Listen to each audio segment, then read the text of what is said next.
गुरु ब्रह्मा गुरु विष्णु गुरुदेवो महेश्वरः गुरु साक्षात् परब्रह्मं तस्मै श्री गुरुवे नमः। पूज्याय राघवेन्द्राय सत्य धर्मराधाय च भजतां कल्पवृक्षाय नमतां कामधेनुवे।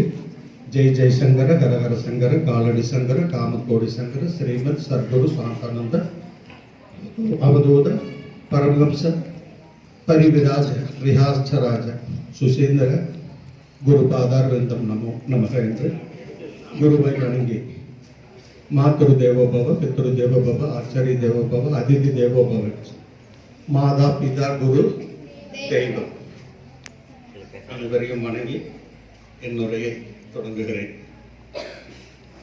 முதலில் பள்ளியின் தலைமை ஆசிரியர் அவர்களுக்கும் தமிழ் துறை முதற்க நன்றியை தெரிவித்துக் கொள்கிறேன்.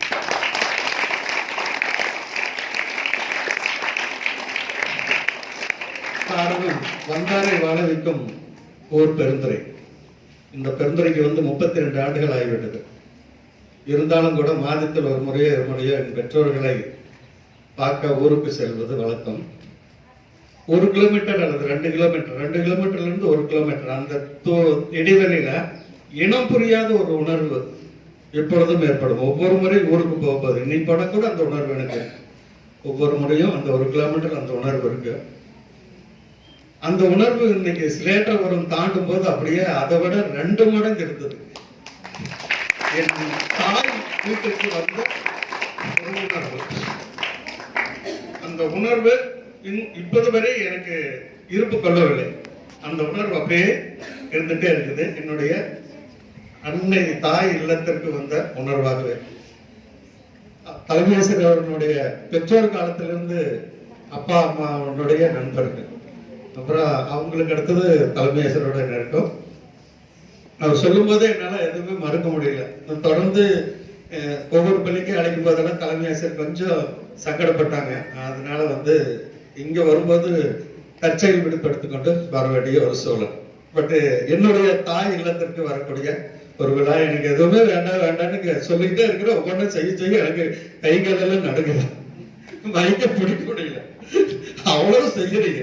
எனக்கு கொஞ்சம் பயமா இருக்குது. 2வது ஒரு தலைப்பு கொடுத்துட்டாங்கன்னா அந்த தலைப்புக்குள்ள எனக்கு அடக்க முடியாது. அதை விட போயிட்டே இருக்கு. அதனால கொஞ்சம் இது வாசிப்பு எனக்கு சுவாசம் மாதிரி தான். ஒவ்வொரு நாளும் வாசிக்காத என்னால தூங்க முடியாது. அது எந்த நேரமும் தெரியாது. தூக்கம் வரலினாலும் வாசிப்பேன், தூக்கம் வரதுனாலும் வாசிப்பேன். வாசிக்காத இருக்க முடியாது. இந்த வாரத்தில் எடுத்த புத்தகம் மேன்மைக்கான வழிகாட்டி, ராபின் சர்மா எழுதின புத்தகம்.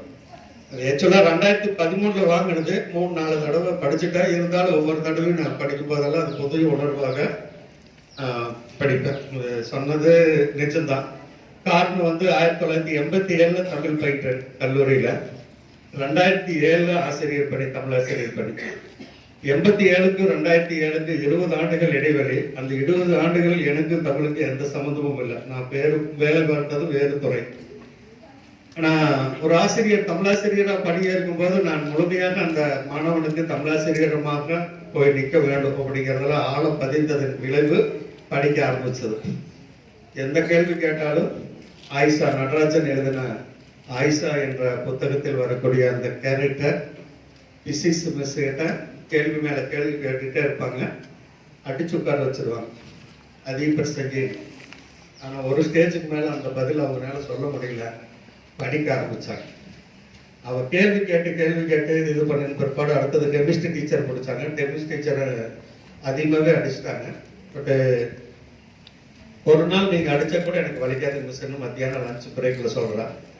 என்னடா நடந்தது அப்படின்ட்டு அப்ப பார்த்தா நல்ல ஃப்ரெண்ட் ஆயிட்டாங்க 2 பேரும். அவ்வளவு விஷயங்கள் இவன் கேட்ட கேள்வியெல்லாம் படிச்சு நிறைய விஷயங்கள் தெரிஞ்சுட்டாங்க. இனி அடிச்சா வலிக்காத மருந்து கண்டுபிடிச்ச மிஸ், நீங்க எவ்வளவு வேணாலும் அடிக்கலாம்னு சொல்லிட்டு இருக்கும்போது வாயில நுர தள்ளி அந்த குழந்தை தன் இன்னுயிரை மாற்றிக் கொள்கிறார். இது ஆசிரியர்களுக்கு நம்ம இது அது என் மனசுல ஆழம் பதிஞ்ச விஷயம். அதனால முடிந்தவரை தெரியல நாளை சொல்ற சாமி அப்படின்ட்டு சமாதானப்படுத்திட்டு போயிருவேன். தெரிஞ்சுட்டு விட சொல்லுவேன். இது என்னுடைய பழக்கம். தமிழின் சிறப்பு தலைப்பு தெரியும். 9ஆம் வகுப்பு வந்திருக்கீங்க. இருக்கீங்களா? இருக்கோம். தித்திக்கும் தெல்லமதாய் சொல்லலாமா? வந்தது எங்களுக்கு வேலையா சார் அப்படிங்களா? சொல்லலாமா? தித்திக்கும் தெல்லமதாய்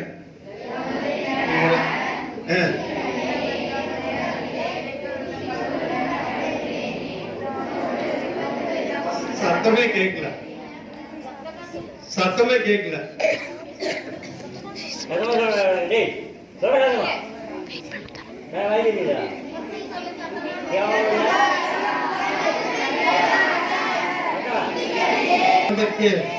மண்ணில் புறமென்றும் பல்லென்றும் பார்க்க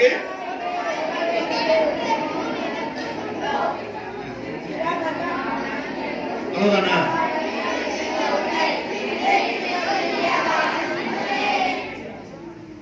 அவ்வளவுதான். சரியா? இதை விட தமிழின் சிறப்பு என்ன வேணும்? இவ்வளவு விட தமிழின் சிறப்பு என்ன வேணும்? அவ்வளவுதான் சிறப்பு. சரியா? இதுல வந்து நயகரா நீர்வீழ்ச்சியில எழுதிய முதல் வாசகம் வருக வணக்கம் தமிழ்ல தான் எழுதியிருக்காங்க. சாரித்தறி ஒளிமலையில் 23 உலகத்தின் 23 மொழிகளில் எழுதப்பட்டிருக்கக்கூடிய வசனம் முதல் மொழி தமிழில் எழுதப்பட்டிருக்கிறது. தமிழ் வசனமாக எழுதப்படவில்லை, கல்லில் செதுக்கப்பட்டுள்ளது. உலகம் முழுவதும் ஒவ்வொருவருக்கும் ஜப்பானிய பல்கலைக்கழகத்தில் யாதும் ஊரே யாவரும் கேளீர் என்ற வாசகம் பொறிக்கப்பட்டுள்ளது. நாசா விண்வெளி ஆய்வு கூடத்தில் எழுதப்பட்ட வாசகம் கற்றது கைமண் அளவு. அதை சொல்லுது, கற்றது கைமண் அளவு. நாசா ஆய்வு கூடத்துல எழுதியிருக்கிற வாசகமே இதுதான். நம்ம என்ன அளவு? எதுவுமே இல்லை, இன்னும் எதுவுமே இல்லை. அவங்க என்னமோ செஞ்சிட்டு இருக்காங்க. அவங்களே கைமண் அளவுதான் இருக்கும் போது நாமன்னா எதுவுமே இல்லை. கிரேக் தத்துவ ஞானி சாக்ரட்டிஸ் சொன்னது, நஞ்சு கொடுக்கும் நேரம் வரை வாசித்துக் கொண்டே இருந்தார் கிரேக்க நாட்டின் இதிகாசத்தையும் தத்துவங்களையும். கடைசி 2 நாட்கள் இருந்தது அவருக்கு விஷம் கொடுத்து அருதுவது. இந்திய நாட்டின் தண்டனை சட்டம் உயர்ந்தபட்சம் தண்டனை சட்டம் தூக்கிலிடுவது. ஆனால் அங்கே விஷம் கொடுத்து அருந்த வைத்து இறக்க செய்வது. அந்த 2 நாட்கள் இருக்கும்போது அந்த விஷம் கொடுக்கும் அந்த பணியாளர் ஒன்று கேட்டாரு. ஒரு சின்ன பையன், 23 வயது பையன், இளைஞன். அவரிடம் கேட்டார், நான் மவுத் ஆர்கன் கத்துக்கணும் அப்படின்னு. இறப்பதற்கு 2 நாட்கள் மட்டுமே இருக்கிறது. இந்த 2 நாள்ல நீங்க இதை கத்துக்கிட்டு என்ன செய்ய போறீங்க அப்படின்னு. 80 வயது கிழவனுக்கு இது தெரியாமல் இறந்து விட்டான் என்று எதிர்காலம் என்னை ஏசக்கூடும். ஆகவே நான் கற்றுக்கொள் என்று கற்றுக்கொண்டார். விஷம் கொடுக்கும்போது சொன்னார், இவ்வளவு இளைஞர்களை நான் முதல் ஆசிரியர், உலகத்தின் முதல் ஆசிரியர் சாக்ரட்டிஸ் சொன்னது, எத்தனையோ இளைஞர்களை தட்டி எழுப்பி இவ்வளவு ஒரு இது செஞ்சு வச்சீங்க, எத்தனையோ பேருக்கு இது பண்ணீங்க, உங்களுக்கு நான் விஷம் கொடுக்கக்கூடிய எந்த அபாக்கியவாதி ஆகிவிட்டேன் என்று வருத்தப்படும் போது வருத்தப்பட வேண்டிய சொல்லிட்டு அந்த விஷம் கொடுத்த அந்த பணியாளர் சொன்னாரு, நீங்க எடுத்ததை மடக்கென்று கொடுத்து வர்றார்கள், நீங்கள் துடிதுடித்து சாவதை என்னால் பார்க்க முடியாது என்று சொன்னார். பின்னாடி எவ்வாறு அருந்துவது என்று கேட்டார். காபி டீ சாப்பிடுவதை சிப் பண்ணி சாப்பிடுங்கள்.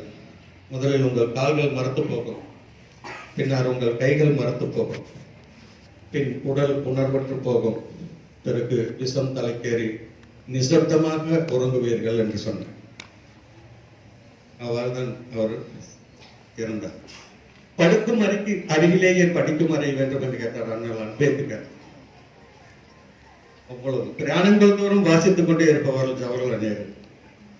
தான் வாசித்த புத்தகத்தை முழுமையாக படிக்க வேண்டும் என்று ஊன் உறக்கம் மறந்தவர் முன்னாள் ஜனாதிபதி ஆசிரியர் தினம் கொண்டாடக்கூடிய டாக்டர் ராதாகிருஷ்ணன். தான் வாசித்த புத்தகத்தை அறுவை சிகிச்சைக்காக அடுத்த நாள் மாற்றி வைக்க சொன்னார் அறுவை சிகிச்சை பேரறிஞர் அண்ணா அவர்கள். இளைஞர்களே வாசியுங்கள், வாசியுங்கள், படித்து படித்து சொன்னவர் அப்துல் பக்கீர் ஜெயலலிதா அப்துல் கலாம் ஐயா அவர்கள். வாசித்துக் கொண்டே இருக்க 32 ஆண்டுகள் தன்னுடைய வாழ்நாள் முழுவதும் நூலகத்திலேயே கழித்து இந்த உலகத்தின் கம்யூனிஸ்ட் வாரியான ஒவ்வொரு பைபிளாக வைத்து போற்றக்கூடிய ஒவ்வொரு வீட்டிலும் போட்டுக் கொண்டிருக்கக்கூடிய கம்யூனிஸ்ட் வாதியினுடைய பைபிள் த கேபிட்டல் மூலதனம் என்ற புத்தகம் 32 ஆண்டுகள் தன்னுடைய வாழ்நாளில் லைப்ரரியிலே கழிச்சு எழுதுனது. வறுமை, கொடுமை, 4 காதல் மனைவி சென்னி, 4 ஆண் குழந்தைகள், ஒவ்வொருவரும் வறுமையிலேயே இழந்தார்கள். ஒரே ஒரு குழந்தை கடைசியில் கை குழந்தை தாயினிடமிருந்து பாலை பெறுவதற்காக கடித்து கடித்து அந்த இடத்தில் ரத்தம் மட்டுமே வந்தது, பால் வரவில்லை. அதுவும் பசியால் இறந்து விட்டது. ஆனால் இறந்த பின்னாடி அவருக்கு கிடைச்சது அவ்வளவு சொத்து கிடைச்சது, அவரு இறந்துட்டார் வறுமையில. ஸோ வாசிப்பு என்பது சுவாசம் போல. 6 மில்லியன் புத்தகங்கள் வித்த அந்த புத்தகம் இன்றைக்கு முந்தானத்தை எடுத்தேன், மேன்மைக்கான வழிகாட்டி. அதை படிக்கும் போதெல்லாம் நான் என்ன பத்தல அப்படிங்கிற உணர்வு தான் எனக்குள்ள இருந்துட்டே இருக்கு. சரி, என்ன பேச வர்றீங்க, தமிழை விட்டு வேற எங்கேயோ போகுது அப்படிங்கிற மாதிரி நீங்க நினைக்கிறது உங்க முக ரேகைகள் தெரிகிறது. சரியா? நான் இன்னைக்கு குண்டக்க மண்டக்க பேச போறேன். குண்டக்க மண்டக்க தான் பேச போறேன், தமிழ் பேச வரல. சொல்லும் போது என்ன தலைப்புக்குள்ள நடக்காதீங்க, அது ஒரு மாதிரி இருக்கு. சரி, நீங்க ஏதோ ஒரு தலைப்பு கொடுங்க, நான் ஏதோ ஒன்று பேசிக்கிறேன் அப்படின்னு சொல்லிட்டு குண்டக்க மண்டக்க தான் பேச போறேன். அது என்ன குண்டக்க மண்டக்க? திரைப்படத்துல வசனம் வருது, 2 நடிகர்கள் பேசிக்குவாங்க. குண்டக்கன்னா குண்டக்கதான், மண்டக்கன்னா மண்டக்கதான் அப்படின்னு சொல்லி ஜமாளிப்பாரு. என்ன குண்டக்கா, என்ன மண்டக்கா? குண்டக்கா என்றால் இடுப்பு பகுதி, மண்டக்கா என்றால் தலைப்பகுதி. இடுப்பு பகுதியில தலை வச்சு தலைப்பகுதியில இடுப்பு வச்சு படுத்துக்கிற குழந்தைகளை என்னோட குண்டக்க மண்டக்கா படுத்துக்கிறேன்னு சொல்லுவாங்க. சரியா? உங்க வீட்டுல நீ போய் பாருங்க, புக் ஒரு பக்கம் இருக்கு, பேக் ஒரு பக்கம் இருக்கு, செருப்பு ஒரு பக்கம் இருக்கு, உங்க யூனிஃபார்ம் ஒரு பக்கம் இருக்கு, கண்டபடி களைச்சு வீசிட்டு காலையில அம்மாவை கத்திக்கிட்டு கிடப்பீங்க. அது பெருத்த குண்டக்க மண்டக்கம். அதாவது அந்த இடத்துல வச்சு அழகா இருக்கு, அதாவது அந்த இடத்துல வச்சு அழகா இருக்கு. அதை விடுத்து நீங்க வேற எங்கேயாவது போட்டீங்கன்னா அது பேர் தான் குண்டக்க மண்டக்கம். 6 மணி ஆச்சுன்னா அந்தி சந்தையில வெளியே போகாதீங்கன்னு சொல்லுவாங்க. சொல்றாங்களா? கிராமங்கள்ல சொல்லுவாங்க, கேள்விப்பட்டிருக்கிறீங்களா? அந்தி சந்தியில வெளியே போகக்கூடாதுமா. அந்தின்னா என்ன, சந்தின்னா என்ன? மாலைக்கும் இரவுக்கும் நடுவில் இருக்கக்கூடிய நேரம் அந்தி சந்தி. மாலைக்கும் இரவுக்கும், இரவு 10 மணி வரை 6 to 10 மாலை பொழுது, 6 to 10 மாலை பொழுது. 10 மணிக்கு மேல வந்து இரவு பொழுது, 2 மணிக்கு மேல வந்து யாமம், அடுத்தது வந்து வைகரை. தமிழ்ல அழகா பிரிச்சு கொடுத்திருக்காங்க, 6 பொழுதுகளா பிரிச்சு கொடுத்திருக்காங்க. அந்த இரவுக்கும் மாலைக்கும் நடுவில் இருக்கிறது அந்தி. சந்தி என்பது இரவுக்கும் காலைக்கும் இருக்கக்கூடிய நேரம் சந்தி. அடுத்தது வண்டி அக்கு வேற ஆணி வேற பிரிச்சு போட்டாங்க சார், அடிச்ச வேகத்துல அக்கு வேற ஆணி வேற பிரிச்சு போயிருச்சு, என்னன்னு தெரியல அப்படின்னு சொல்லுவாங்க. அந்த அக்கு வேற ஆணி வேறு செடியின் கீழ் உள்ள மெல்லிய வேர், செடியின் கீழ் உள்ள சிறு சிறு சிறு சிறு போற வேறு வந்து மெல்லிய வேர். அதனுடைய ஆணி வேறு அதுதான் அக்கு. ஆணி வேர் என்பது, அக்கு வேர் என்பது செடியின் கிளைகள், ஆணி வேர் என்பது ஆழமாக பதிந்து போகக்கூடியது. இன்னும் ஒரு விஷயத்தை நான் சொல்லணும்னு ஆசைப்படுறேன். என்ன விஷயம்னா, இதற்கு முன்னாடி ரஜினி சார சொல்லணும், முதல்ல சொல்லியிருக்கணும். காரணம் வந்து ஆண்டு விழாவும் விளையாட்டு விழாவும் அப்படியே நேர்ல காட்டுறதை விட அழகா டெய்லி நான் பார்த்துட்டு இருக்கிறேன். ஒவ்வொரு நாளா ஒவ்வொரு வீடியோவா ஒவ்வொரு நாளா யூடியூப்ல அப்டேட் பண்ணிட்டே இருக்கிறாரு. அவ்வளவு எனக்கு வந்து ரொம்ப பிடிச்சிருந்தது. மிகப்பெரிய ஒரு ஏக்கத்தை அது வந்து அவருக்கு துவக்கி கொடுத்தாரு. அது ஃபர்ஸ்ட் ஆஃப் ஆல் தேங்க்ஸ். அடுத்தது பாத்தீங்கன்னா மேடம் சொன்னாங்க, சுனா பிளான்ஸ் மேடம் முன்னாள் தலைமை ஆசிரியர் சொன்னாங்க, கோகுலப்பிரியாவுடைய அந்த ஸ்டேட்டஸ் நானும் எடுத்து வச்சிருந்தேன். இப்ப காமிக்கணும்னு நினைச்சேன். சென்ற மாதம் என்னுடைய செல்போன் வந்து ரிப்பேர் ஆகி எல்லா ஸ்கிரீன்ஷாட்டு எல்லாமே போயிடுச்சு. கொஞ்சம் நண்பர்கள் செல்லுல இது வைக்காத இதுல வச்சதுனால, சிம்பிள் வச்சதுனால நம்பர் மட்டும் இருக்குது. என்னோட ஸ்கிரீன்ஷாட் எல்லாமே போயிடுச்சு. அந்த குழந்தைக்கு நான் செஞ்ச ஒண்ணுமே இல்லை. முதல்ல மெட்ரிகுலேஷன் ஸ்கூல்ல இருந்து 9th ஸ்டாண்டர்ட் ஃபர்ஸ்ட் நாள் வகுப்பு போற அப்பதான் சேர்ந்திருக்கா. ஃபர்ஸ்ட் பொழுதி நடத்தின பாடம் வந்து பாடம் நடத்தல, வாழ்க்கை திறன்கள் நடத்தின.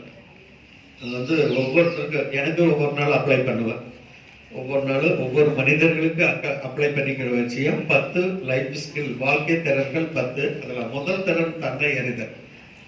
நம்ம பலம் பலவீனம் ரெண்டும் நமக்கு தெரிஞ்சிருக்கணும். நம்ம பலம் என்ன, பலவீனம் என்ன. எனக்கு ரெண்டுமே கோபம் தான். என்னுடைய பலமும் கோபம் தான், என்னுடைய பலவீனமும் கோபம் தான். கோபத்தில் இருந்தது நிறைய வந்திருக்கிறேன். அது 1 2 இல்ல சொல்ல முடியாது, பட்டியலிட முடியாது. கோபத்தை என்னுடைய பலமும் பலவீனமும்.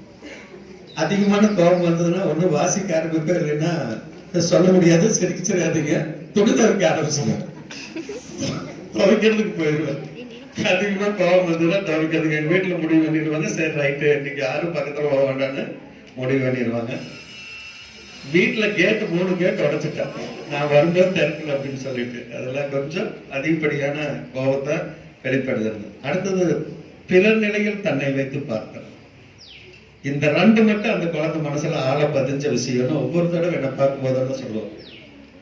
சொல்லக்கூடிய அந்த குழந்தை ஒவ்வொரு தடவை சொல்லுவேன். இந்த 2.8 மிச்சம் 8 இருக்குங்க. பட் எனக்கு நான் அப்ளை பண்றது என்னுடைய பலம் என்ன, பலவீனம் என்ன அப்படிங்கிறது. கொஞ்சம் வார்த்தை கொடுத்தோம்.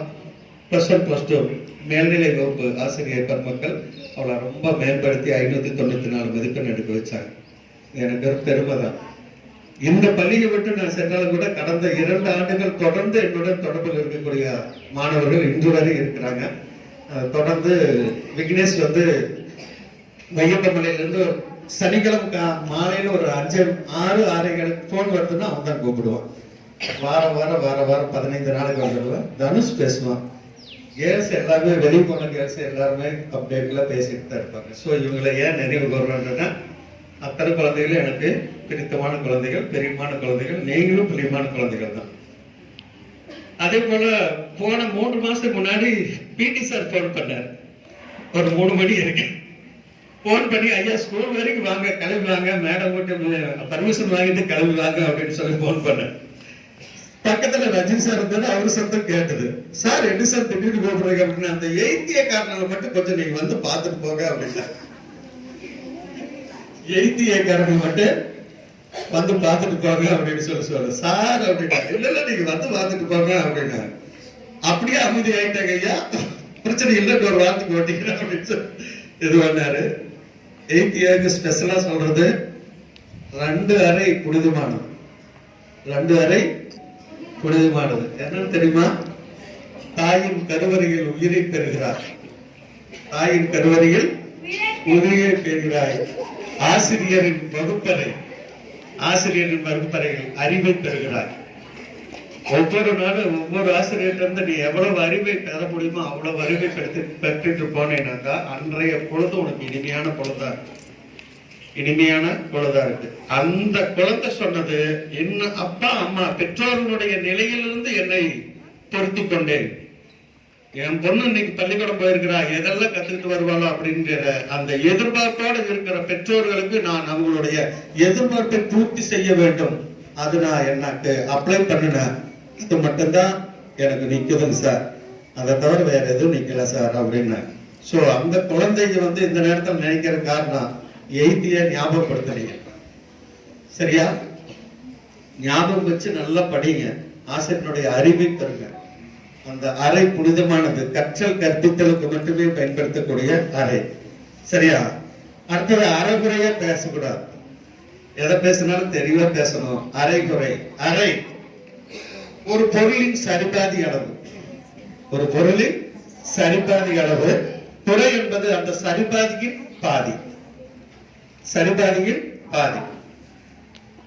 பகல்ல பார்த்து பேசி இரவுல அதுவும் பேசாதுன்னு சொல்லுவாங்க. அக்கம் பக்கம். பகல்ல அக்கம் பக்கம் பார்த்து பேசு, இரவுல அதுவும் பேசாத அப்படின்னு சொல்லுவாங்க. அக்கம் பக்கம் தன் வீடும் தன் இருக்கும் இடமும். அக்கம் பக்கம் என்பது பக்கத்து வீடும் பக்கத்து வீட்டில் உள்ள இடமும். அக்கம் பக்கம். காரசாரமா இருந்தது சார் விருந்து. காரசாரமா இருந்தது விருந்து. உரைப்பு சுவை அதிகமா இருந்ததுன்னா காரம், சாரமா இருந்தது அது சார்ந்த மற்ற சுவைகள். சுவைகள் எத்தனைன்னு தெரியும். அது சுவை. அதுல உரைப்பு சுவை அதிகமா இருந்ததுன்னா காரம், மற்றது 5 வந்து சாரம். எசகு விசுகா மாட்டி இருக்கக்கூடாது. எதையாவது ஒண்ணு பேசி எசகு விசுகா மாட்டி இருக்கக்கூடாது. தன் இயல்பு தெரிந்து ஏமாற்றுவனிடம் ஏமாறுவது இசகு. தன்னுடைய இயல்பு, உங்க வீக்னஸ் பார்த்து தட்டி காய் போட்டு அதுல இருந்து அவன் பயன் நினைச்சான்னா அது எசக மாட்டிக்கிட்டோம். சரி, பிசைக்கிறது தன்னுடைய அறியாமையில் நாமளே போய் இது பண்ணிக்கிறது. இது வந்து எசகு பிசகு. எடக்கு முடக்கு. அடுத்தது எடக்கு முடக்கு. எள்ளி நகைத்தும் இகழ்ந்தும் பேசுதல். எடக்கு என்பது எள்ளி நகைத்தல், கேவலமா கிண்டல் பண்ணி நகைச்சு பேசுவது. முடக்கு என்பது கடுமையாக எதிர்த்தினும் அந்த எருப்போட முடக்கு முடக்க பேசி அவனை ஒரு வழி பண்ணி விடுவது. ஆட்டம் பாட்டம்.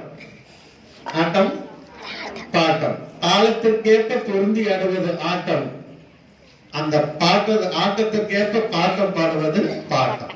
ஆட்டம் பாட்டம். அலுப்பு சலுப்பு. என் பேச்ச கேட்டு அலுப்பு சலுப்பு ஆகிடக்கூடாது. நீங்க இன்னொரு 1/2 மணி நேரத்தில் முடிச்சிடலாம்.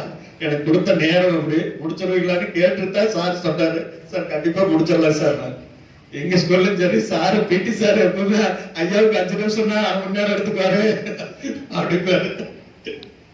இருந்தாலும் கொஞ்சம் மனசுல வச்சா பேசிக்கிறேன் சார். அங்க சொல்லுவாங்க 5 நிமிஷம்னா 1/2 மணி நேரம் எடுத்துப்பாருங்க. நீங்க 10 நிமிஷம் சொன்னீங்கன்னா 1 மணி நேரம் 1 மணி நேரம் அப்படின்ட்டு. அதனால அது அப்படியே இயல்பா பழகி போச்சு. அலுப்பு உடலில் உண்டாகும் வலியும் குடைச்சலும் அலுப்பு சலுப்பு. சலுப்பு என்பது உள்ளத்தில் ஏற்படும் வெறுப்புணர்வு. உள்ளத்தில் ஏற்படும் வெறுப்புணர்வு. அடுத்தது தோட்டம் துறவு. தோட்டம் துறவு. தோட்டம் என்பது செடி கொடி கீரை பயிரிடப்படும் இடம். செடி கொடி கீரை பயிரிடப்படும் இடம் தோட்டம். தோப்புன்னு சொல்லுவாங்க. அத துறவு என்பது கிணறு இருக்கும் பகுதி. காணி நில வேண்டும் பராசக்தி, காணி நிலம் வேண்டும். பாரதியார் பாடல் வரக்கூடிய அந்த கிணறு வேண்டும் 10 குயிலோசை இந்த காதில் விழ வேண்டும் அப்படின்னு சொல்லி. அடுத்தது காடு கரைக்கு போயிட்டு அப்படியே காலாறு போயிட்டு வாடா அப்படின்னு சொல்லுவாங்க கிராமங்கள. காடு கரை. போர் அடிச்சா சொல்லிருங்க, நிறுத்திடலாம். சரியா? நீங்க பேச ஆரம்பிச்சா யாரோ ஒருத்தர் இங்க வந்து பேசுங்கன்னு மைக் உங்ககிட்ட கொடுத்துட்டு நான் கேட்க ஆரம்பிச்சிருவேன். சரியா? காடு கரை. மேட்டு நிலம் முல்லை நிலம் வந்து காடு. கரை என்பது வயல் நிலம். மருதம் நஞ்சை புஞ்சை. மருதம் நஞ்சை புஞ்சை. அடுத்தது காவும் கழனியும். காவும் கழனியும். கா என்பது சோலை, கழனி என்பது வயல். கா என்பது சோலை, கழனி என்பது வயல். மருதம் சார்ந்த நிலப்பகுதி. அடுத்தது நத்தம் புறம்போக்கு. நத்தம் புறம்போக்கு. வியோவோ கொடுப்பாங்க. நத்தம் இடம், இது புறம்போக்கு இடம் அப்படின்ட்டு. நத்தம் என்பது ஊருக்கு பொதுவான மந்தை வெளி, ஊருக்கு பக்கத்துல வெளியில் இருக்கிறது. புறம்போக்கு என்பது ஆடு மாடு மேய்க்க கால்நடைகள் ஆணடிகள் மேய்க்கும் இடம் வந்து புறம்போக்கு. புறம்போக்கு ஊட்ட கட்டிட்டு எடுக்க மாட்டேன்னு நகர பண்ணிட்டு இருக்கிறானுங்க அப்படின்னு கம்ப்ளைண்ட் பண்ணுவாங்க. புறம்போக்கு என்பது ஆடு மாடு மேய்ச்சலுக்காக ஒதுக்கப்பட்ட பகுதி புறம்போக்கு. பழக்க வழக்கம் அது அவங்க பழக்க வைக்கங்க சார் அப்படின்னு ஒரு மாதிரி பழக்க வழக்கம். ஒருவர் ஒரு செயலை பலகாலம் செய்து வருவது. பழக்கம் என்பது ஒருவர் ஒரு செயலை பலகாலம் செய்து வருவது. வழக்கம் என்பது பலர் ஒரு செயலை பலகாலம் கடைபிடித்து வருவது. மரபாக தொன்று தொட்டு மரபாக வருவது வழக்கம். அடுத்தது சத்திரம் சாவடி. சத்திரம் சாவடி. சத்திரம் இலவசமாக சோறு போடும் இடம், விடுதி. இலவசமாக சோறு போடும் இடம், விடுதி. சாவடி இலவசமாக தங்கும் இடம், சாவடி. இது சொல்லும் போது எனக்கு ஒரு ஞாபகம் வரும். சத்திரம் சாவடிக்கு ஒரு உதாரணம் வந்து மகாபாரதத்துல கர்ணனை சொல்லலாம். மகாபாரதத்துல கர்ணனை சொல்லலாம். என்ன சொல்லலாம் அப்படின்னு பாத்தீங்கன்னா, அவருடைய பூத உடல் அப்படியே செல்ல, அவருக்கு இறந்த பின்னாடி நம்ம ஆன்மா மட்டும் செல்லும். ஆனா அவர் மட்டும் தன்னுடைய பூத உடலோட செல்லும் போது அங்கு மனிதர்களுக்கு ஏற்படக்கூடிய பசி ஏற்படுகிறது. ஏற்படும் போதெல்லாம் அவருக்கு வந்து எல்லாருக்கும் பசிக்காத பிடிங்க, தேவர்கள் எல்லாமே இதா இருக்காங்க, எனக்கு மட்டும் பசிக்குதே அப்படின்னு சொல்லிட்டு யம தர்மராஜா கிட்ட அந்த கேள்வி கேட்கிறாரு, எனக்கு மட்டும் வேலை பசிக்குது, என்ன பண்றது அப்படின்னு சொன்னாங்க. உங்களுடைய ஆள்காட்டி விரலை நீங்கள் வாயில் வைத்துக் கொள்ளுங்கள் அப்படின்னு. உங்களுடைய ஆள்காட்டி விரலை வாயில் வைத்துக் கொள்ளுங்கள் என்று சொன்னவுடன் அவர் விரல வைக்கிறாரு, பசி அடைஞ்சிரு. திருப்பி அந்த நேரமான பசிக்குது, அப்ப வைக்கிறாரு. இது இப்படியே எத்தனை நாளைக்கு நான் வச்சுட்டு இருக்கிறது அப்படின்னாரு. ஒரு நாள் நீங்க கீழே போங்க, பூலோகத்தில் சென்று ஒருவருக்கு உணவளிங்க, உங்க பசி தீர்ந்துருன்னு சொல்லி யம தர்மராஜா திருப்பி அனுப்புறாரு. கீழே வந்து ஒருவரின் பசியை போக்குவது தானம் தர்மம். தானம் என்ன, தர்மம் என்ன? எதிர்பார்ப்பும் கொடுப்பது தானம், நமக்கு ஏதாவது ஒரு பலனை எதிர்பார்த்து தருவது தர்மம். அந்த தர்மத்தை எதிர்பார்த்து அவரு அந்த ஒரு நாள் ஒரு உணவை கொடுத்துட்டு போயிடுறாரு. அப்புறம் பசிக்கவே இல்லை. ஆனா இவருக்கு அந்த சந்தேகம் இருந்து கொண்டே இருக்கிறது. என்ன சந்தேகம்னா, ஏன் பசிக்குது, எதனால பசிக்குது என்று சொல்லி கேட்கிறாரு. அப்ப சொன்னாரு, ஒரு ஏழை அந்தன பிராமணன் ஒருத்தர் உன்னுடைய அரண்மனையில நீதான் மகாராஜா என்று தெரியாமல் சத்திரத்திற்கு எது வழி என்று கேட்டார். அதோ அங்கே இருக்கிறது என்று சுட்டி காமித்தாய், அதனால் அந்த பலன் உனக்கு கிடைத்தது அப்படின்னு சொல்லி சொன்னார். சோ உணவு என்கிறது இன்னைக்கு அன்னதானம் பிரதானமாக நடக்கக்கூடிய இடம். சத்திரம் இலவசமாக போடும். நொண்டி நொடான்னு சொல்லுவாங்க. இந்த நொண்டி சாக்கு சொல்றாத, எது கேட்டாலும் நொண்டி சாக்கா சொல்லிட்டு இருக்கிறது. நொண்டி நொடம். காலில் அடிபட்டோ அல்லது அடிபடாமலோ, காலில் அடிபடுவது நொண்டி. ஏதாவது இடிச்சுட்டு நாம போய் இடிச்சுட்டோம், அது இடிச்சிருச்சுன்னு சொல்லுவோம். அந்த இடிச்சுக்கிட்டு ஏற்படக்கூடியது நொண்டி. நொடம் என்பது செயலிழந்து கிடக்கக்கூடிய நிலை. நொண்டி நொடம், இது எல்லாமே நம்ம பயன்படுத்தின வார்த்தைகள் தான். அர்த்தம் தெரிஞ்சு பயன்படுத்தணும், அர்த்தம் தெரியாமலும் பயன்படுத்திட்டு இருந்தோம். எத்தனை பேருக்கு தெரியும், எத்தனை பேருக்கு தெரியாதுன்னு தெரியாது. பற்று பாசம், பற்று பாசம், நெருக்கமாக உறவாடி இருத்தல் பற்று. பாசம் வந்து பிரிவில்லாமல் சேர்ந்தே இருப்பது. பற்று என்பது நெருக்கமாக உறவாடி பழகுவது, பாசம் என்பது பிரிவில்லாமல் சேர்ந்தே இருப்பது. ஏட்டி போட்டியா எது சொன்னாலும் செஞ்சுட்டே இருக்கிறான் அப்படின்னு சொல்றது ஏட்டிக்கு போட்டி. ஏட்டி என்பது விரும்பும் பொருள் அல்லது செயல். ஏட்டி என்பது ஏடம், விருப்பம், நாம விரும்பி செய்யறது. போட்டி என்பது விரும்பும் பொருள் அல்லது செயலுக்கு எதிராக ஒன்றை செயல்படுவது, போட்டியாக செயல்படுவது. கிண்டலும் கேலியும் செய்தார். கிண்டலும் கேலியும் செய்தான். கிண்டல், ஒருவன் மறைத்த செய்தியை அவன் வாயிலிருந்தே பிடுங்குதல். கிண்டல் பண்ணி கிண்டல் பண்ணி கிண்டல் பண்ணி அவன் வாயிலிருந்தே அவனை பேச வைக்கிறது. எதிரியை ஆட வைத்து வேடிக்கை வந்தால் அவர் மேல் தவறு செய்து அவனை மாட்டிக்கொள்வான். அவனை வந்து பேச விடணும். நாம எவனை பேச விடுறோம், நம்ம கோபம் வந்துருச்சுன்னா நாம தான் பெரிய ஆளுன்னு அந்த இடத்துல ஏறி நிக்கணும்னு நிக்கிறோம். ஆனா அது இல்ல, எதிரிய வந்து பேச விடணும். தப்பு மேல தப்பு பண்ணி அவனே நேரடியா மாட்டிக்குவான் அப்படின்னு சொல்றதுதான் கிண்டல் கேலி. கேலி என்பது நையாண்டி செய்தல் அல்லது எள்ளி நகையாடுதல். ஒட்டு உறவு, உங்களுக்குள்ள எனக்குள்ள எந்த ஒட்டு உறவு இல்ல, எல்லாத்தையும் அத்துக்கிட்டு வந்துட்டோம். நாங்க யாரோட இப்ப பேசுறது இல்ல, யாரோட பழகுறது இல்ல, யாரோட இது பண்றது இல்ல. அப்படி ஒருத்தர் இருந்தாங்க, அவங்க பேரை சொன்ன கூட எனக்கு ஞாபகம் வரமாட்டேங்குது. ஒட்டு உறவு இல்லாத அத்துக்கிட்டு வந்துட்டோம் அப்படின்னு. ஒட்டு ரத்த சம்பந்தம் உடையவர்கள், தாய் தந்தை உடன் பிறந்தவர்கள், இவங்க எல்லாமே வந்து நம்மளுக்கு பிறந்த குழந்தைகள். இது ஒட்டு. உறவு என்பது பெண் கொடுத்த அல்லது பெண் இடத்தில் இருக்கக்கூடிய சம்பந்தி, அவங்கதான் உறவுகள். என்ன உறவு, விருந்தினர் அப்படின்னு சொல்லுவாங்க. 10ஆம் வகுப்புல கூட விருந்தினர் அப்படிங்கிறது யாரு, உறவினர்ங்கிறது யாரு. நம்ம ரெண்டு போட்டு குழப்ப கூடாது. உறவினர் வேறு, விருந்தினர் வேறு. முகம் தெரியாமல் இருப்பவர் விருந்தினர். உறவினர் என்பது நமக்கு தெரிந்த ரத்த சொந்தமானது உறவினர்.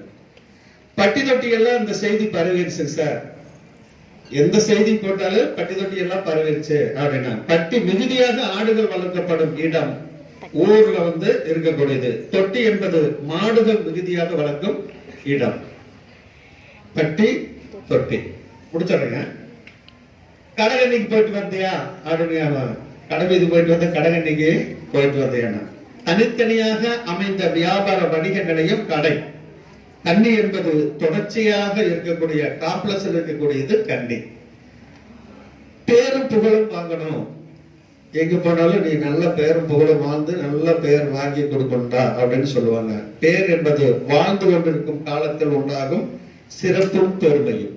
வாழ்ந்து கொண்டிருக்கும் காலத்தில் இந்தியாவின் உயரிய விருது பாரத ரத்னா பெரும்பாலும் இறந்து 20 வருடம் 30 வருடங்கள் கழித்துதான் வழங்கப்படுகிறது. உயிருடன் இருக்கும் போதே அந்த பேரும் புகழும் வாங்கின பாரத ரத்னா வாங்கின விருது வாங்கினவங்க யாருன்னு தெரியுமா? யாரு கொடுத்துட்டா? விளையாட்டு வீரர் பிடி உஷா இல்ல. அடுத்தது உசேன் போல்ட் இல்ல. இந்தியாவின் உயரிய விருது உசேன் போல்ட் கொடுப்பாங்களா? அவர் எத்தனை நாட்டை சேர்ந்தவர்? யாரோ சொன்னாங்களா? சச்சின் டெண்டுல்கர். 32 வயதில் அவருக்கு பாரத ரத்னா விருது கொடுத்துட்டாங்க. சரியா? வாழும் போது அதுதான் பேரும் புகழுமான வாழ்தல். பேரும் புகழுமாக வாழ்தல். இந்திய கிரிக்கெட்டின் பிதாமகன் என்று அழைக்கக்கூடிய சச்சின் டெண்டுல்கருக்கு வழங்கப்பட்ட உயரிய விருது பாரத ரத்னா. புகழ் என்பது வாழ்விற்கு பிறகு நிலைத்து நிற்பது. காமராஜர் புகழ் இன்றும் நிலைத்து நிற்கிறது. எம்ஜிஆரின் புகழ் இன்றும் நிலைத்து நிற்கிறது. ஆளுமை மிக்க பெண்ணாக ஆளுமையாக இருக்கக்கூடிய அம்மா ஜெயலலிதா அவர்களுடைய புகழ் இன்றும் நிலைத்து நிற்கிறது. ஆளுமை மிக்க பெண்களில் செங்கப்பெண்ணே செங்கப்பெண் என்று பாடம். நேரங்காலம் பார்த்து ஒரு வேலை செய்யணும். நேரங்காலம் பார்த்து ஒரு வேலை செய்யணும். எந்த நேரத்துல தொடங்கினாலும் ராகால அம்மகாட்டம் அந்த மாதிரி தொடங்கி இருக்கக்கூடாதுன்னு நீ அஸ்ட்ராலஜி பக்கம் போயிடும். ஆனா செய்யக்கூடிய செயல் போர்க்காலத்துக்கு போறதுக்கு முன்னாடி அந்த நேரங்காலம் பார்த்து செய்யணும். நெப்போலியன் வந்தது மிக கடும் குளிரான காலத்துல வந்துட்டார். தன்னுடைய வீரர்கள் 3000 வீரர்கள் இழந்தார். இந்தியாவை வெல்லவே முடியல. திரும்பி போகும்போது அவங்க அம்மா சொன்னது, இந்த சீரோசன நிலை உனக்கு ஆகாதப்பா அப்படின்னு சொன்ன, நீ கேட்கல அப்படின்னு. கடைசியில் அவரு டொபாக்கோ என்று சொல்லக்கூடிய புகையிலையை இறந்து சாப்பிட்டு கேன்சரால இறந்து போனாரு மாவீரன் நெப்போலியன். அவர் சொன்னது கூட ஒவ்வொன்று சொல்லிட்டே இருக்கலாம். ஒவ்வொரு தலைப்புல ஒவ்வொருத்தரையை பத்தி சொல்லிட்டே இருக்கலாம். அந்த நேரம் காலம் பார்த்து செய்யணும். அந்த நேரம் காலம் பார்த்து செய்வது. ஒரு செயலை செய்வதற்கு நமக்கு வசதியான டைம் அமைந்த பொழுது, நேரம் அமைந்த பொழுது அந்த செயலை செய்வது நேரம். காலம் என்பது அந்த செயலை செய்வதற்கு பஞ்சாங்க அடிப்படையில் எடுத்துக்கொள்ளும் கால அளவு. கர்ணம், திதி, நாள், நட்சத்திரம் என்று சொல்லக்கூடிய அந்த 5 வகையான இதுல எடுத்துக்கொள்ளும். பழியும் பாவத்துக்கு ஆளாகக்கூடாது. எப்பவுமே பழியும் பாவத்திற்கு ஆளாகக்கூடாது. நமக்கு தேவையில்லாத பொருந்தாத செயலை செய்ததால் இப்பிறப்பில் உண்டாகும் பழிப்பு பழி. பாவம் என்பது தீய செயல்களை செய்ததால் மறுபிறப்பில் நாம் அனுபவிக்கும் தீய நிகழ்வுகள் தான் பழியும் பாவமும். அடுத்தது கூச்சலும் குழப்பமும். கூட்டத்துல கூச்சலும் குழப்பமும் ஏற்படுத்தக்கூடாது அப்படின்னு சொல்லுவாங்க. கூச்சல் என்பது துன்பத்தில் சிக்கிக் கொள்வது.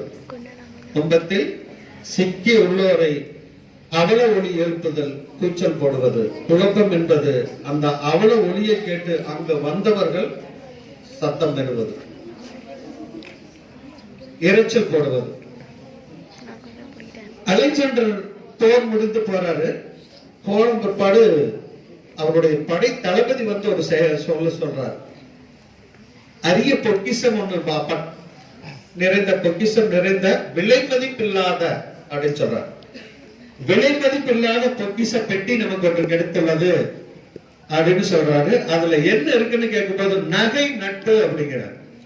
வைர வைடூரியங்கள், மரகத மாணிக்க கற்கள் நிறைஞ்சிருக்கு அப்படின்னு சொல்றாரு. அது அத்தனையும் வெளியே வெளிச்சு போடுங்க அப்படின்னாரு. அத்தனையும் வெளியே வெளிச்சு போடுங்க அப்படின்னாரு. வெளியே வெளிச்சு போட்ட பிற்பாடு அந்த பெட்டி இப்பொழுது எப்படி இருக்கிறது, காலியாக இருக்கிறது அப்படின்னா, அந்த காலியான பெட்டிகள் புத்தகங்களை நிரப்பி வையுங்கள். அது மட்டுமே விலை மதிப்பில்லாததுன்னு சொன்னார்.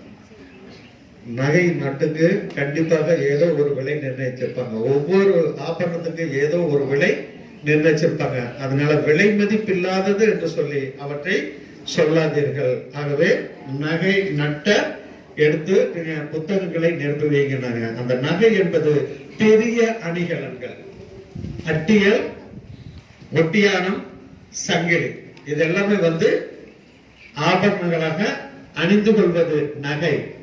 நட்டு என்பது திருகாணி கொண்டு அணிந்து கொள்வது. மூங்கில் போடுற மூக்குத்தி, காதல் அணியக்கூடிய பின்னாடி நட்டு போட்டு போட்டு போட்டு டைட் பண்றது. அடுத்தது பிள்ளை குட்டி. பிள்ளை பொது பெயர், இருப்பினும் ஆண் குழந்தையும் குறிக்கும், பெண் குழந்தையும் குறிக்கும். பிள்ளைன்னா என்ன, குட்டின்னா என்ன உங்ககிட்ட தெரிஞ்சிருக்கு, கேட்டிருக்கிறார். சரியா? குட்டி, பிள்ளை கேள்விப்பட்டிருக்கிறீங்களா? பிள்ளைன்னா என்னன்னு, குட்டின்னா என்னன்னு தெரியுமா தெரியாதா? தெரியுமா? சொல்லுங்க, என்ன தெரியும்?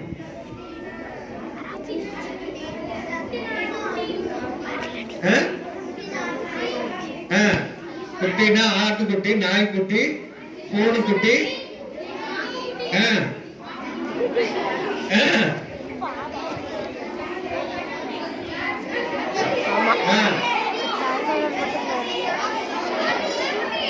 பிள்ளைக்குட்டி, பன்று குட்டி. எளிதில் நினைவில் வச்சுக்கலாம். ஒன்றே ஒன்றை ஈன்றுவது கன்று, ஒன்றுக்கு மேற்பட்ட ஈன்றுவது குட்டி. ஒன்றே ஒன்றை ஈன்றுவது கன்று, ஒன்றுக்கு மேற்பட்ட ஈன்றுவது குட்டி. அதுதான் சொல்லி இது ஒண்ணு. பிள்ளை குட்டி, பிள்ளை இருக்கா குட்டி இருக்கா அப்படின்னு கேட்கறதுக்கு பிள்ளை. ஆண் மனித இனத்திற்கு அது கன்று பொருந்தாது, இரட்டை குழந்தைகள் பிறப்பதும் உண்டு. அது பிள்ளைகள் என்றுதான் சொல்லுவாங்க. இது பெண் குழந்தையை மட்டும் குட்டி என்பது குறிக்கும். பங்கு பாகம், அடுத்த வார்த்தை பங்கு பாகம். கையிருப்பு, பணம், நகை, பாத்திரங்கள், அசையும் சொத்து அனைத்தும் பங்கு. பாகம் என்பது அசையா சொத்து, நிலபுலன்கள். இவை அனைத்தும் நிலபுலன்கள், அனைத்தும் அசையா சொத்து. வாட்ட சாட்டமா இருக்காங்க. வளமான தோற்றம், வாலிப்பான உடல், அதற்கேற்ப உயரம். வாட்டம், சாட்டம் என்பது உடல் சட்டம் போல் வளமுள்ள கனமுள்ள தோற்றப்பொழிவு. காய்கறி, அடுத்தது காய்கறி. காய்களின் வகை காய். சைவ உணவிற்கு பயன்படுத்தும் இதர கிழங்கு வகைகள், கீரை வகைகள் கறி. காய் என்பது காய்களின் வகைகள். கால்வாய், வாய்க்கால். கால்வாய், வாய்க்கால். வாய், கால்வாய் என்பது குளத்திற்கு தண்ணீர் வரும் பாதை. டேமில் இருந்து விடுறது வாய்க்கால்ல வரக்கூடிய தண்ணீர். வாய்க்கால் என்பது குளத்திலிருந்து வயலுக்கு எடுத்து செல்லும். ஈவருக்கும் இல்லையாடா, ஈவருக்கும் இல்லாத இப்படி நடந்துகிட்டிய அப்படின்னு சொல்றான். ஈவு என்றால் ஈதல். இதழ் என்பது கொடுத்தல். இரக்கம் என்பது பிற உயிர்களின் மீது நாம் கொண்டிருக்கும் அன்பு. ஈவு, இரக்கம். பொய்யும் புரட்டும் பேசி தெரியாத, பொய்யும் புரட்டும். பொய், உண்மை இல்லாததை கூறுவது. உண்மை இல்லாததை கூறுவது. புரட்டு என்பது ஒன்றை நேருக்கு மாறாக மாற்றி உண்மை போல் புரட்டி போட்டு சொல்வது. பொய்யும் புரட்டும். என்ன சொன்னாலும் உனக்கு சூடு சொன்ன கிடையாதுன்னு திட்டுவோம். என்ன சொன்னாலும் சூடு சொன்ன கிடையாது அப்படின்னு திட்டுவார். ஒருவர் தகாத சொல்லை பேசும்போது, தகாத செயலை செய்யும் போது நமக்கு ஏற்படும் மன கொதிப்பு சூடு. சொரணை என்பது நமக்கு ஏற்படும் மான உணர்வு. சூடு, சொரணை. அடுத்தது பட்டம், விருது. பட்டம், விருது. கல்லூரி, பல்கலைக்கழகம் இவற்றால் படித்து பெறுவது பட்டம். விருது என்பது தகுதி அடிப்படையில் வழங்கப்படுவது. இது பெயருக்கு முன்னால் இடப்படும். பெயருக்கு முன்னால் இடப்படுவது விருது. சரியா? ஒவ்வொரு நாளும் இந்த மாதிரியான வார்த்தைகள் கிராமப்புறங்களையும் நகர்ப்புறங்களையும் இயல்பா பயன்படுத்தக்கூடிய வார்த்தைகள். இந்த வார்த்தைகளை நீங்க குறிப்பெடுத்து வச்சிருப்பீங்க. எப்போதுமே ஒரு கூட்டத்திற்கு வரும்போது ஒரு சின்ன நோட்டாவது எடுத்துட்டு வருவீங்க. அதுல குறிப்பிட்டு எதெல்லாம் நம்மளுக்கு பிடிக்குதோ ஒரு ஹின்ஸா எடுத்துட்டு போய் அதை நம்ம வீட்டுல எடுத்து படிக்கிற பழக்கம் இருந்ததுன்னா கண்டிப்பா ஒவ்வொரு மாணவனும் ஒவ்வொரு வகையில உயர முடியும். சரியா? கையை கேட்டு காதல் கேட்டது. வந்தோடனே தித்திக்கும் தெல்லவதை சொல்ல வச்சோம். ஏன் சொல்ல வச்சோம்னா, செல்வத்தில் செல்வம் செவி செல்வம். சரியா? செவி செல்வம். கேட்டல் மூலம் மனதை இயக்கும் குழந்தைகளுக்கு அவன் படிக்க வரலினா கூட இந்த 10 பேர் சொல்ல கேட்டு அவன் மனசுல ஆழ பதிய விஷயம் கேட்டல் மூலம் செவியாக கேட்டல். மனம், மாணவனின் மனம் 3 வகையில தான் இயங்கும். 1 பார்த்தல், 2 கேட்டல், 3 மெய்த்தீண்டல். ஒவ்வொரு ஆசிரியரும் இதை செயல்படுத்துவோம். பாடத்தை கரும்பலைகள் எழுதி போட்டுக்கிட்டே பாடம் நடத்துவோம். அது பார்த்தல், கரும்பலைகளை பார்த்து அந்த மனதை ஈர்த்தி கற்றுக்கொள்ள மாணவனுக்காக. 2 பாடம் நடத்தும் போது கேட்டு மனதை ஈர்க்கும் மாணவர்களுக்காக கேட்டு நடைபெறுவது, கேட்டு மனதை ஈர்க்குவது. 3வது மெய் தீண்டல். டிக்டேஷன் சொல்லிட்டு எழுத வைப்பான். எழுத வச்சுட்டு உள்ளார நடந்து வந்துட்டு எழுதுறானான்னு பாக்குறதுக்கு எழுதாதவன முதுகுல தட்டி எழுதுறா எடுத்த செய்யற அப்படின்னு சொல்லிட்டு மெய் தீண்டி சொல்லுவது மெய் தீண்டல். அந்த 3 வகையில இது பண்ண முடியும். 2 விஷயத்தை சொல்லி முடிச்சுக்கலாம்னு நினைக்கிறேன். துவாரக யுகம் முடிந்து விட்டது. மகாபாரத போர் முடிவுற்ற நிலை. எல்லாத்தையும் அவங்கள பாண்டவர்களை அரியணையில் அமர்த்தியாச்சு. கண்ணனுடைய அந்த அவதார நோக்கம் முடிவுற்ற நிலை.